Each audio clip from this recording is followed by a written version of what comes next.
இயேசுவே நன்றி. ஹalleluya. Praise the Lord. Praise Jesus. Thank you Jesus. இயேசுவே நன்றி. ஹalleluya. இரத்தத்தால் கழுவும் ஆண்டவரே, தூய்மையாக்கும் எங்களை, விடுதலை தாரும் எங்களோட உறவாடும் ஆண்டவரே, எங்களை வழி நடத்தும் இயேசுவே நன்றி. ஹalleluya. Praise the Lord. Praise Jesus. Thank you Jesus. ஜீவ தண்ணீரை ஊற்றும் ஆண்டவரே, இயேசுவே நன்றி. ஹalleluya. Praise the Lord. Praise you my King. Praise you Savior. Praise you Healer. Praise you Redeemer. ஹalleluya. இன்னைக்கு 2 சாமுவேல் 22வது அதிகாரம், 2 சாமுவேல் 22வது அதிகாரத்துல இருக்கிறோம். இதுல ஒரு பாடல், தாவீது இங்க ஒரு பாடல் பாடுகின்றார்.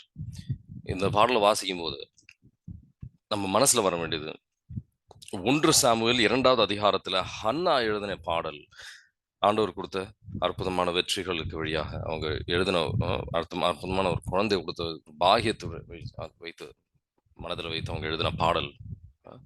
இங்க இந்த ஒரு பாடல் ரெண்டுமே பார்த்தீங்கன்னா பாரங்கள், வேதனைகள்லாம் ஒரு துதியாக மாறுகின்றது அப்படின்றத பார்க்கணும். எவ்வளவு வாழ்க்கையில பல இருள் சூழ்ந்த நேரங்கள் இருக்கலாம், வேதனைக்குரிய நேரங்கள் இருக்கலாம். ஆனாலும் ஆண்டவர் இந்த ஒரு துதியின் பலியை நமக்கு இருந்து எதிர்பார்க்கின்றார் அப்படின்றத நம்ம இதுல இருந்து புரிஞ்சுக்கலாம். இது நம்ம எப்பவுமே ஆண்டவர் துதிக்கணும் அப்படின்றத இந்த விஷயத்துல இருந்து நம்ம புரிஞ்சுக்கலாம். ஆனா அந்த மாதிரி சிந்திக்க அழைக்கின்றார் ஆண்டவர். எல்லாமே நம்ம எதிர்பார்க்கின்ற விதத்துல போகலைனாலும் நம்ம துதி, ஆண்டவர் நம்ம துதியின் பலியை கொடுக்கணும். ரொம்ப முக்கியமான ஒரு விஷயம், சாக்ரிஃபைஸ் ஆஃப் பிரைஸ் ஆங்கிலத்துல சொல்லுவாங்க. ரொம்ப முக்கியமான ஒரு விஷயம். ஹெப்ரேயர் 13வது அதிகாரத்துல 15, 16 எடுத்து வாசிப்போம். துதிக்கிறதுக்கு ரொம்ப கஷ்டமா இருக்கும். நம்ம மனசுல அந்த துதின்ற விஷயமே நம்ம மனசுல போகாது. புலம்பணும், கேள்வி கேட்கணும், அந்த மாதிரி பல விஷயங்கள் தான் போகும்.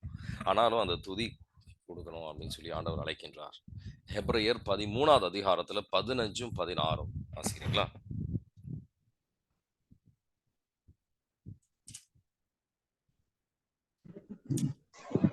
ஆகவே அவர் வழியாக எப்போதும் நாம் கடவுளுக்கு புகழ்ச்சி பலியை செலுத்துவோமாக. அவருடைய பெயரை அறிக்கையிடுவதன் வழியாக நம் உதடுகள் செலுத்தும் காணிக்கையே இப்புகழ்ச்சி பலியாகும். நன்மை செய்யவும் பகிர்ந்து வாழவும் மறவாதீர்கள். இவைகை பலிகளே கடவுளுக்கு உகந்தவை. ஆமீன். ஆமீன். நன்மை எப்போதும் இந்த நன்றி பலியை துதியின் பலியை நம்ம கொடுக்கணும் அப்படின்னு சொல்லி ஆண்டவர் அழைக்கின்றார். ஆனா அந்த ஒரு மனநிலை நமக்கு இருக்கின்றதா அப்படின்னு ஆண்டவர் அப்பப்போ சிந்திக்கணும். நம்ம இதை நம்மளால முடிகின்றதா? அந்த இக்கட்டான ஒரு சூழ்நிலை வரும்போது, இது ஒரு சோதனை அப்படின்றத நம்மளால உணர முடிகின்றதா? இதுவும் நம்ம தாண்டி வருவோம். பல விஷயங்களை நம்ம தாண்டி கடந்து ஆண்டவர் சென்றிருக்கின்றார், கொண்டு வந்திருக்கிறார். இதையும் நம்மளால தாண்டி வருவோம் நம்ம அப்படின்னு சொல்லி உடைந்து போகாமல், நம்மளை இது வழியாக ஆண்டவர் என்ன சொல்லித்தர விரும்புகின்றார் அப்படின்னு புரிந்து கொள்ள முடிகின்றதா? நம்மளால ஏற்றுக்கொள்ள முடிகின்றதா அப்படின்றது இன்னைக்கு ஆண்டவர் சிந்திக்க அழைக்கின்றார். பல விதமான ஆண்டவர் நிறைய வெற்றிகள் தாவீது கொடுத்திருக்கின்றார். இஸ்ரேல் அரியணைக்கு வருவதற்கு முன்னாடி பல விதமான வெற்றிகள் கொடுத்திருக்கின்றார். ஆனா இந்த ஒரு பாடலை நீ முழுசா வாசிங்கன்னா, பல 50 வசனம் இருக்கு. ஸோ இதெல்லாம் முழுசா வாசிக்கும் போது நீங்க கவனிக்க வேண்டிய விஷயம், சவுலை எதிரியாக தாவீது கருதி இங்க எங்கேயுமே போடல. சவுலை என்னைக்குமே தாவீது எதிரியாக கருதவே இல்லை. அது தொடக்கமே எப்படி வரும் அப்படின்னு பாருங்க. இது திருப்பாடல் 18வது அதிகாரம். திருப்பாடல் 18வது அதிகாரத்தை எடுத்து பார்த்தீங்கன்னா, 1வது வசனத்துல இருந்து பார்த்தீங்கன்னா, இந்த பாடலுக்கும் அதுக்கும் ஒரே மாதிரி தான் இருக்கும். இது எடுத்து அங்க எழுதுன மாதிரி தான் இருக்கும். அது ஆண்டவர், நான் உங்களை நேசிக்கிறேன், சக்தி நீயே எங்க சக்தியாக இருக்கின்றீர்கள் அப்படின்னு போட்டு. ஸோ இந்த பாடல் தாவீது உடனடியாக தாவீதோட எதிராக இருந்த வெற்றிக்கு அப்புறம் எழுதின ஒரு பாடல் கிடையாது. இந்த உடன்படிக்கைக்கு அப்புறம் வந்த பாடல் இது. 2 சாமுவேல் 7வது அதிகாரத்துல தாவீதுக்கும் கடவுளுக்கும் ஒரு அற்புதமான ஒரு உடன்படிக்கை இருக்கும். நம்ம தியானித்திருப்போம். சில பேர் கேட்டிருக்க மாட்டீங்க. அந்த அந்த ஒரு உடன்படிக்கைக்கு அப்புறம் வந்த ஒரு பாடல் இது. ஆனா, பெத்ஷிபாவுக்கும், யூரியாவுக்கும் கூட நடந்த பாவத்திற்கு முன்னாடி வந்த ஒரு பாடல் இது. இல்லன்னா, திருப்பாடல் 18ல 20லிருந்து 27 வரைக்கும், அவரு தூய்மையா இருந்தேன். ஆண்டவர் வந்து என்ன நேர்மையாக இருந்தேன். அப்படின்னு ஆண்டவர் வந்து என்ன உயர்த்தினார் அப்படின்னு வந்து போட்டிருக்க முடியாது. அதனால தான் முக்கியமா நான் வந்து சொன்னேன். நன்றி பலியை நம்ம நல்ல விதமாக சென்று நல்லது செய்யும்போது, ஆண்டவர் நமக்கு எதிராக சில பேர் வந்து ம் நம்ம வந்து எதிராக அ அநீதியாக செயல்படும்போது, நம்ம எந்த விதத்தில வந்து சிந்திக்கின்றோம், எந்த விதத்தில வந்து நம்ம செயல்படுகின்றோம் அப்படின்னு சொல்லி ஆண்டவர் கூர்ந்து கவனித்துக் கொண்டிருக்கின்றார். முக்கியமா நீங்க கவனிக்க வேண்டிய வசனங்கள். இது வந்து மேலோட்டமா நம்ம தியானித்தோம். இப்போ வந்து ஆழமாக கொஞ்சம் கொஞ்சமா வசனங்கள் எல்லாம் எடுத்து தியானிக்க போறோம். 1வது வசனம் 2, 18, 20, 44, 49 பார்த்தீங்கன்னா, ஆண்டவர் விடுதலை தருகின்றார் அப்படின்றது போட்டிருக்கும். அவர் இருந்த 10 வருடங்கள் ராஜா ஆவறதுக்கு முன்னாடி சவுல் வந்து தாவீது பின்னாடி வந்து அவரோட போர் வீரர்களோட வந்து அவரு 5 வாட்டி கொலை பண்றதுக்கு பக்கத்திலேயே வந்திருப்பாரு. 5 வாட்டியாவது. ராஜா ஆனதுக்கு அப்புறம் தாவீது வந்து பிலிஸ்தியர்களுக்கு எதிராக, அம்மோனியர்களுக்கு எதிராக, சிரியர்களுக்கு எதிராக, மோவாபியர், ஏதோமியர்கள் எல்லாருக்கு எதிராகவும் கடவுள் வந்து வெற்றி கொடுத்திருக்கின்றார். அதனால வந்து விடுதலை தருகின்றவர் அப்படின்ற ஒரு நம்பிக்கை இருந்தது அவருக்குள்ள. ஆண்டவர் வந்து துதிச்சிட்டு இருந்தார். ஆண்டவர் வந்து ஒரு பாறையாக இருக்கின்றார். எனக்கு வந்து விடுதலை தருகின்றவர். அவர் வந்து ஒரு அரணாக இருக்கின்றார் அப்படின்ற ஒரு ஆழமான நம்பிக்கை இருந்தது. 2 சாமுவேல் 22ல 2வது வசனம். வாசிக்கிறீங்களா? 2, 3 2மே வாசிங்க. ஆண்டவர் என் கற்பாரை, என் கோட்டை, என் மீட்பர், என் கடவுள், நான் புகலிடம் தேடும் மலை அவரே. என் கேடயம், எனக்கு மீட்பளிக்கும் வல்லமை, என் அரண், என் தஞ்சம், என் மீட்பர், கொடுமையின்றி என்னை விடுவிப்பவரும் அவரே. ஆமென். ஆமென். நீங்க வந்து இது வந்து தாவீது அனுபவிச்ச விஷயத்த அவர் வந்து சொல்றாரு. பாறையாக பார்க்குறாரு. அனுபவிச்ச விஷயத்த சொல்றாரு. ஆனா, இது முதல் தடவையா தாவீது மட்டும் அனுபவிச்ச ஒரு விஷயம் கிடையாது. தொடக்க நூல்ல இருந்து மோசேயின் பாடல்லையும் நீங்க பார்க்கலாம். இணைச்சட்ட நூல் 32ல ஹன்னாவின் பாடல்லையும் நீங்க பார்க்கலாம். இது வந்து திருப்பாடல்கள் தான். நெறைய இடத்துல நீங்க அத பார்க்கலாம். அப்படி இருக்கும்போது, எப்படி ஆண்டவர் வந்து ஒரு சக்தியாக எப்பவும் மாறாதவர். அவரு மாறாதவராக இருக்கார். பிடிவாத குணத்தினால மாறாதவர்ன்றது கிடையாது. அவரு நன்மை, அன்பின் ஒரு அடையாளமாக அவரு மாறாதவராக இருக்கின்றார்.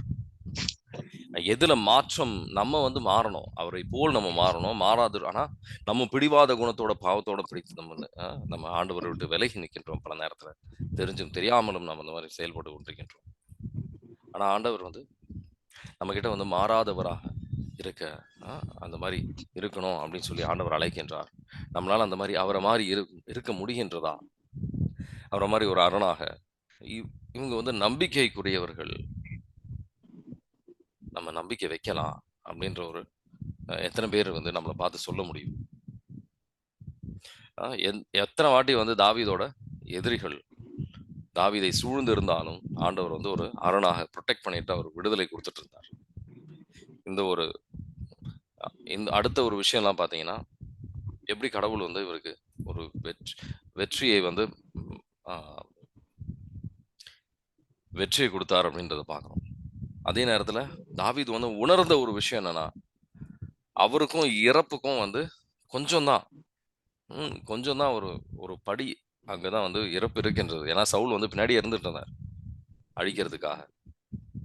எப்ப நம்ம வந்து வேதனையில் இருக்கிறோமோ, பிரச்சனையில் இருக்கணுமோ, ஆண்டவர் வந்து கரம் தூக்கி அவர் நம்மளை உதவி செய்வதற்கு தயாராக இருக்கின்றார். பக்கத்திலேயே இருக்கின்றார். தாவீது வந்து ஒரு ஜபத்தின் ஒரு மனிதனாக இருந்தார். கடவுளோட ஞானத்தையும் சக்தியும் விடுதலையும் வந்து அவர் நாடி இருந்தார். அதனால கடவுள் என்னைக்குமே வந்து அவரை கைவிடவில்லை. அவரோடு இருந்தவர்கள் ஜபத்தின் மனிதர்களாக இல்லை என்றாலும், ஜோவாபெல்லாம் வந்து ஜெபிக்கின்ற மனிதராக இல்லை என்றாலும், அவங்கெல்லாம் வந்து தாவீதோட ஒரு கிருபையால, தாவீது வழியாக வந்த கிருபையால அவங்க வந்து அவங்க அந்த வெற்றியை அவங்க வந்து வாழ்க்கையில சந்தித்தார்கள். ஸோ தாவீது வந்து எந்த அளவுக்கு வந்து கூக்குரலிட்டு அழுகின்றாரோ. 2 சாமுவேல் 22ல 7வது வசனத்தை எடுத்து வாசிப்போம். 2 சாமுவேல் 22 வாசிப்போம். என் நெருக்கடி வேளையில் நான் ஆண்டவரிடம் மன்றாடினேன், என் கடவுளை நோக்கி கதறினேன். தமது கோவிலின்று அவர் என் குரலை கேட்டார். என் கதறல் அவர் செவிகளுக்கு எட்டியது. ஆமென். ஆமென். ஸோ அதனால ஆண்டவர் வந்து எந்த சூழ்நிலையாக இருந்தாலும் வந்து உதவி செய்யறதுக்கு அவர் தயாராக இருந்தார். சரி, நீ வந்து முழுமையா என்கிட்ட வந்து மாறிட்டு என்கிட்ட வா, அப்படி கிடையாது. வந்து எப்படி ஊதாரி மைந்தன் வந்து முழுமையாக மாற்றத்தோட வரலனாலும், என் அப்பா வீட்டுக்கு போனா எனக்கு வந்து சில விஷயங்கள் கிடைக்கும் அப்படின்ற ஒரு எண்ணத்துல வந்திருந்தாலும் ஆண்டவர் ஏற்றுக்கொள்கின்றாரோ, அதே விதத்தில் நம்ம வந்து கிட்ட வந்தா போதும், அவர் எனக்கு வந்து என் தேவைகள்லாம் வந்து அவர் பூர்த்தி செய்வார் நம்பிக்கையோட, அவர் மேல நம்பிக்கை. ஆனா நம்ம முழு நம்பிக்கையோட உறுதியாக அவர் வந்து என்னை வழி நடத்துவார், என்னை பூர்த்தி செய்வார் அப்படின்னு நம்பிக்கையோட வரும்போது நம்ம வந்து ஆண்டவர் வந்து நம்மளை மீட்பார். பல விதமான ஆண்டவரோட இவரோட கூக்குரல் இட்டதெல்லாம் வந்து ஆண்டவர் பல விதமான ஒரு பதில்கள் கொடுத்திருக்கிறார்.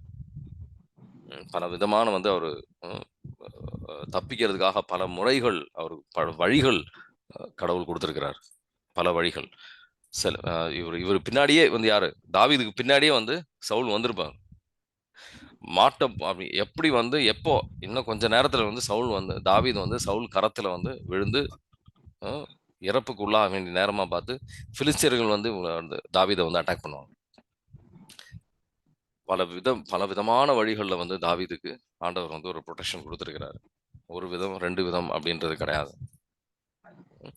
ஆனா இந்த மாதிரி ஆண்டவர் வந்து ஒரு பாதுகாப்பை இவரை சந்திச்சதுனால முக்கியமான நீங்க ஒரு விஷயம் கவனிக்க வேண்டியது, தாவீது அவரையே என்ன ஒரு மனிதனாக அவர் பார்த்தார் அப்படின்றதுதான் முக்கியமான வசனம். என்னன்னா 2 சாமுவேல் 22ல 10வது வசனம் எடுத்து வாசிப்போம். வானை தாழ்த்தி அவர் கீழிறங்கினார், கார்முகில் அவரது காலடியில் இருந்தது. ஆமீன். ஆமீன். அவர் கீழிறங்கி அவர் எனக்கு இந்த வெற்றி எல்லாம் கொடுத்தார் அப்படின்றதுதான் இதுல முக்கியமா நம்ம கத்துக்க போற வேண்டிய விஷயம்.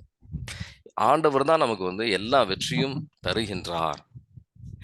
நம்ம வந்து சில கஷ்டங்கள், சில வேதனைகள் எடுத்து நம்ம வந்து சில விஷயங்கள் சம்பாதிச்சிருக்கலாம், சில விஷயங்கள் படித்திருக்கலாம், சில விஷயங்கள் நம்ம வாழ்க்கையில் நம்ம பெற்றிருக்கலாம்.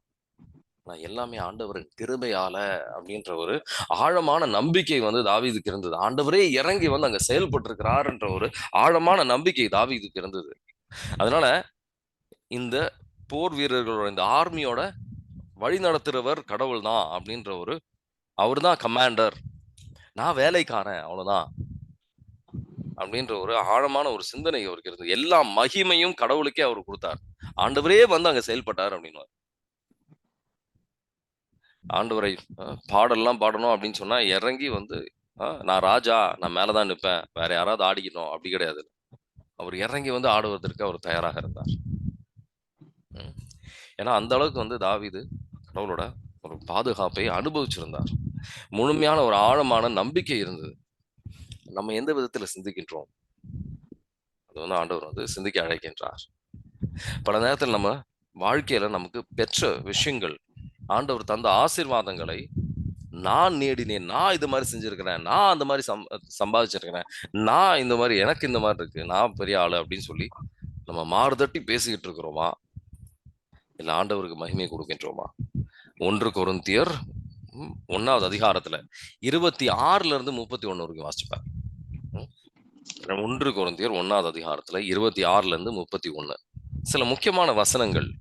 ஆண்டவரின் கரம் நம்மளை ஆசீர்வதிக்கவில்லை என்றால் இன்னும் நம்மளால வந்து நேடிட முடியாது, நமக்கு ஒன்றும் கிடைக்காது அப்படின்றது, ஒன்றும் நிலைத்து இருக்காது அப்படின்றது ஆண்டவர் புரிஞ்சுக்கொள்ள அழைக்கிறார். வாசிக்கிறீங்களா? எனவே சகோதர சகோதரிகளே, நீங்கள் அழைக்கப்பட்ட நிலையை எண்ணி பாருங்கள். மனித கணிப்பின்படி உங்களுள் ஞானிகள் எத்தனை பேர், வலியோர் எத்தனை பேர், உயர்குடி மக்கள் எத்தனை பேர். ஆனால் கடவுள் ஞானிகளை வெட்கப்படுத்த மடமை என உலகம் கருதுவற்றை தேர்ந்து கொண்டார். அவ்வாறே வலியோரை வெட்கப்படுத்த வலுவற்றவை என உலகம் கருதுவற்றை தேர்ந்து கொண்டார். உலகம் ஒரு பொருட்டாக கருதுவற்றை அழித்துவிட அது தாழ்ந்ததாக கருதுவற்றையும் இகழ்ந்து தள்ளுவற்றையும் கடவுள் தேர்ந்தெடுத்தார். எவரும் கடவுள் முன் பெருமை பாராட்டாதபடி அவர் இப்படி செய்தார். அவரால் தான் நீங்கள் கிறிஸ்துவுடன் இணைக்கப்பட்டிருக்கிறீர்கள். கிறிஸ்துவே கடவுளிடமிருந்து நமக்கு வரும் ஞானம். அவரே நம்மை ஏற்புடையவராக்கி தூயவராக்கி மீட்கின்றார். எனவே மறைநூலில் எழுதியுள்ளவாறு பெருமை பாராட்ட விரும்புகிறவர் ஆண்டவரை குறித்தே பெருமை பாராட்டட்டும். ஆமேன். ஆமீன். எவரும் கடவுள் முன்னாடியில பெருமை பாராட்டாமல் நான் வந்து பெரிய ஆளு அப்படின்னு காட்டிக்காம இருக்கும். எல்லாமே வந்து கடவுள் தந்த கிருபைகள் அப்படின்றத நம்ம புரிந்து கொள்வதற்கு ஆண்டவர் அழைக்கின்றார். யாரும் பெருமையை பாராட்டக்கூடாது, யாருமே. ஆனா பல நேரத்தில் நம்ம இந்த மாதிரி சிந்திக்கிறது கிடையாது, செயல்படுறது கிடையாது. நம்ம வாழ்க்கையில வந்து நம்ம வந்து ஒரு பெரிய ஆளு அப்படின்னு வந்து வெளியில எல்லாரும் காட்டணும். நான் உன்னோட பெரிய ஆளு, நான் உன்னோட பெரிய ஆளு அப்படின்னு சொல்லி ஏதாவது ஒரு விதத்துல நம்ம வாங்குற பொருட்களாக இருக்கலாம், மற்றவங்களை காட்டுவதற்காக நம்ம பேசுற பேச்சாக இருக்கலாம், ஏதாவது ஒரு விதத்துல வந்து மற்றவங்க கிட்ட நான் உன்னோட பெரியவன் அப்படின்னு காட்டுவதற்காக நம்ம போடுற ஆடையாக இருக்கலாம். ஏதாவது ஒரு விஷயத்துல குழந்தைங்களை வந்து நல்ல ஸ்கூல்ல படிக்க வைக்கிறதா இருக்கலாம், மற்றவங்க கிட்ட காட்டுறதுக்காக பல விஷயங்களை செஞ்சுட்டு இருக்கிறோம். அந்த மாதிரி இல்லை. இதே வந்து மாதாமாவுக்கு ஒரு உயர்த்துதல், ஆண்டவருக்கு ஒரு ஆசீர்வாதம் கொடுக்குறாங்க. அவங்க எந்த விதத்துல அதை பேசுறாங்க, அதை பத்தி சிந்தித்து அவங்க எந்த விதத்துல வந்து ஆண்டவரை மகிமை கொடுக்க அவங்க யோசிக்கிறாங்க. லூக்கா நற்செய்தி 1வது அதிகாரத்துல நம்ம வந்து தியானிப்போம். இது ரொம்ப மெதுவாக ஒரு வசனங்களும் சீர்தூக்கி பார்த்து நீங்க வந்து வாசிக்க வேண்டிய வசனங்கள் இதெல்லாம். லூக்கா நற்செய்தி 1வது அதிகாரத்துல 46ல இருந்து 49 வரைக்கும் வாசிக்கிறீங்களா? அதை கேட்ட மரியா பின் வருமாறு கூறினார். ஆண்டவரை எனது உள்ளம் போற்றி பெருமைப்படுத்துகின்றது. என் மீட்பராம் கடவுளை நினைத்து எனது மனம் பேருவகை கொள்கின்றது. ஏனெனில் அவர் தம் அடிமையின் தாளிலே கண்ணோக்கினார். இது முதல் எல்லா தலைமுறையினரும் என்னை பேறு பெற்றவர் என்பர். ஏனெனில் வல்லவராம் கடவுள் எனக்கு அரும்பெரும் செயல்கள் செய்துள்ளார். தூயவர் என்பதே அவரது பெயர். அவருக்கு அஞ்சி நடப்போருக்கு தலைமுறை தலைமுறையாய் அவர் இரக்கம் காட்டி வருகிறார். அவர் தம் தோல் வலிமையை காட்டியுள்ளார். உள்ளத்தில் செருக்குடன் சிந்திப்போரை சிதறடித்து வருகிறார். வலியோரை அரியணையின்றி தூக்கி எறிந்துள்ளார். தாழ்நிலையில் இருப்போரை உயர்த்துகிறார். பசித்தோரை நலன்களால் நிரப்பியுள்ளார். செல்வரை வெறுங்கேராய் அனுப்பிவிடுகிறார். மூதாதையருக்கு உரைத்தபடியே அவர் ஆபிரகாமையும் அவர் தம் வழிமரபினரையும் என்றென்றும் இரக்கத்தோடு நினைவில் கொண்டுள்ளார். தம் ஊழியராகிய இஸ்ரேலுக்கு துணையாக இருந்து வருகிறார். ஆமென். நல்லா கவனிச்சு பாத்தீங்கன்னா எப்படி எந்த விதத்துல வந்து மாதாமா சிந்திக்கிறாங்க. முதல்ல ஆண்டவர் நம்ம சாட்சி கொடுக்கணும்னா எப்படி சாட்சி கொடுப்போம்? எனக்கு நல்ல வேலை கிடைச்சது, அது ஆண்டவரோட, நான் வந்து ரொம்ப கஷ்டப்பட்டிருந்தேன், நல்ல வேலை கிடைச்சது, ஆண்டவர் வந்து என்ன ஆசீர்வதிச்சார். கடைசியில் ஆண்டவரோட பேர் கடைசியில எங்கேயாவது வந்து நம்ம சேர்த்துருவோம். ஆனா அப்படி இல்லை. இங்க மாதம் ஆண்டவருக்கு மகிமை கொடுத்து, ஆண்டவருக்கு மட்டும் மகிமை கொடுத்து, அதுக்கப்புறம் அவங்க ஆண்டவர் எப்படி என்னை உயர்த்தி இருக்கின்றார் அப்படின்னு சொல்லி அவங்க பேசி, அதுக்கப்புறம் தான் வந்து அப்புறமும் கடைசியில வந்து திருப்பி ஆண்டவரை வந்து எப்படி ஆண்டவர் என்ன ஆசீர்வதிச்சிருக்கின்றார் அப்படின்றத அவங்க மகிழ்ச்சியோட அவங்க வெளிப்படுத்துறாங்க. எந்த விதத்தில் நம்ம வந்து பேசுகின்றோம், நம்ம சிந்திக்கின்றோம், மற்றவர்கள் முன்னாடி வந்து நம்ம பேசுறோம் அப்படின்றது ரொம்ப முக்கியம். ஆண்டவர் அங்க பார்த்து கொண்டிருக்கின்றார். ஆண்டவரின் பிரசன்னத்துல நம்ம இருக்கின்றோம் அப்படின்றத உணர ஆண்டவர் அழைக்கின்றார். 1 கொரிந்தியர்லே வந்து 4வது அதிகாரத்துல 7வது வசனத்தை எடுத்து வாசிச்சு பாருங்க. நம்ம ஏதாவது பெற்றிருக்கின்றோம் அப்படின்னு சொன்னா ஆண்டவரின் தானங்கள், ஆண்டவரின் கிருபையால எல்லாம் ஒரு கிஃப்ட் தான் அப்படின்றத புரிந்து கொள்ள ஆண்டவர் அழைக்கின்றார். வாசிக்கிறீங்களா?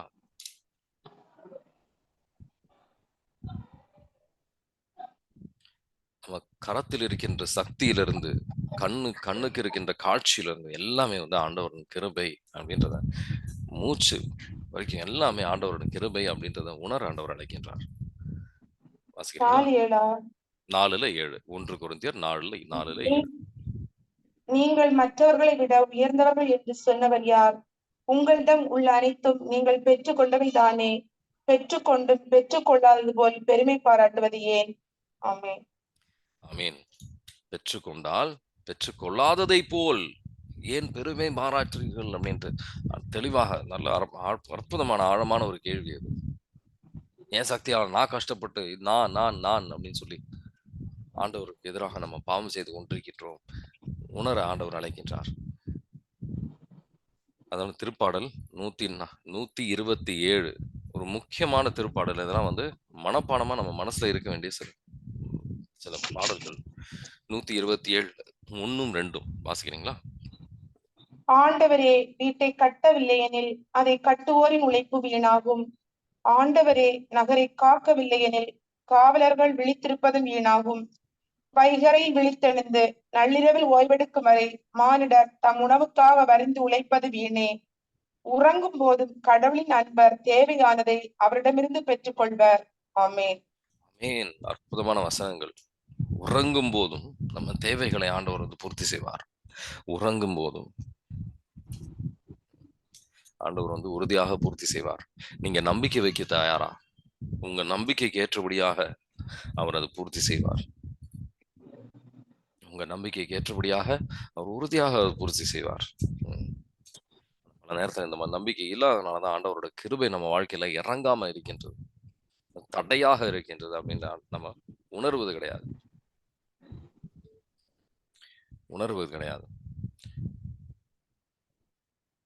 எல்லா மகிமையும் தாவீது கடவுளுக்கே கொடுத்தார்.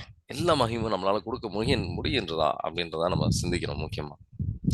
அடுத்தது 2 சாமுவேல் 22ல 20வது வசனத்துல இருந்து 28 வரைக்கும் வாசித்தீங்கன்னா எப்படி வாசிக்க தேவையில்ல. இப்போ வாசித்தீங்கன்னா நீங்க கவனிக்கக்கூடிய விஷயம், என் பிரச்சனைகள் வழியாக ஆண்டவர் வந்து அவர் வந்து என் இடத்தை வந்து அவர் பெருசாக்கி இருக்கிறார் அப்படின்னு போட்டு திருப்பாடல் 4வது அதிகாரத்துல 1வது வசனம் 1வது வசனம் மட்டும் வாசிங்க. நான் எனக்கு நீதி அருளுகின்ற கடவுளே, நான் மன்றாடும் போது எனக்கு பதிலளித்தருளும். நான் நெருக்கடியில் இருந்த போது நீர் எனக்கு துணை புரிந்தீர். இப்போதும் எனக்கு இறங்கி என் வேண்டுதலுக்கு செவிசாய் தரலும். ஆமென். என் நெருக்கடியில் ஆண்டவர் வந்து நம்ம வேண்டுதலுக்கு செவிசாய்க்கின்றார். அது மட்டும் இல்லை, இங்கிலீஷ்ல வந்து மை பிளேஸ் இஸ் என்லார்ஜ்ட் அப்படின்னு போடுறோம். அவர் இருக்கின்ற இடம் பாலைவனத்துல இருந்து அவர் கொண்டு போற இடம் அப்படின்றது ஒரு அரச சிம்ஹாசனத்தை கொண்டு போய் தாவீதை உட்கார வைக்கின்றார். அது மாதிரி நம்ம வேண்டுதலுக்கு செவி சாய்த்த ஆண்டவர் வந்து அற்புதங்கள் நம்மளை உயர்த்துவார். எதனால அப்படின்னு சொன்னா, தாவீது வந்து கருணை காட்டுவதற்கு அவர் தயாராக இருந்தார். சவுலுக்கு வந்து 2 வாட்டி ஆண்டவரே அவர் கரத்துல கொடுத்த மாதிரி இருந்தது. ஆனா அவரு வார்த்தையில அந்த எப்படி கருணையா இருக்கணும், இரக்கத்தோட அவர் இருந்தார். தாவீது வந்து கடவுளுக்கு விசுவாசமாக இருக்கணும் அப்படின்றது ஒரு முக்கியத்துவம் கொடுத்தார். நேர்மையாக இருக்கணும், அட்லீஸ்ட் அந்த காலகட்டத்துல அவரு நேர்மையாக இருக்கணும் அப்படின்னு ஒரு மனதோட ஆண்டவரை வந்து அவர் சேவை செய்யணும் அப்படின்னு யோசிச்சார். பாவமாக என்னைக்குமே வந்து அவர் பாவம் செய்யல அப்படின்னு சொல்ல வரல. எந்த மனிதனாக இருந்தாலும் நம்ம வந்து முழுமையாக தூய்மையா இருக்க முடியாது.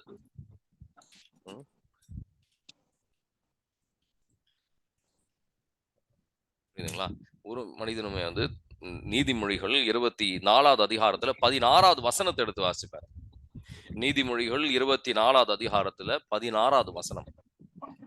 ஒரு நீதிமான் ஒரு நாள்ல வந்து 7 வாட்டி அவன் பாவம் செய்கின்றான் அப்படின்னு போட்டிருக்கும். அதுக்காக இது பாவம் செய்யறதுக்கு ஒரு லைசன்ஸ் கிடையாது.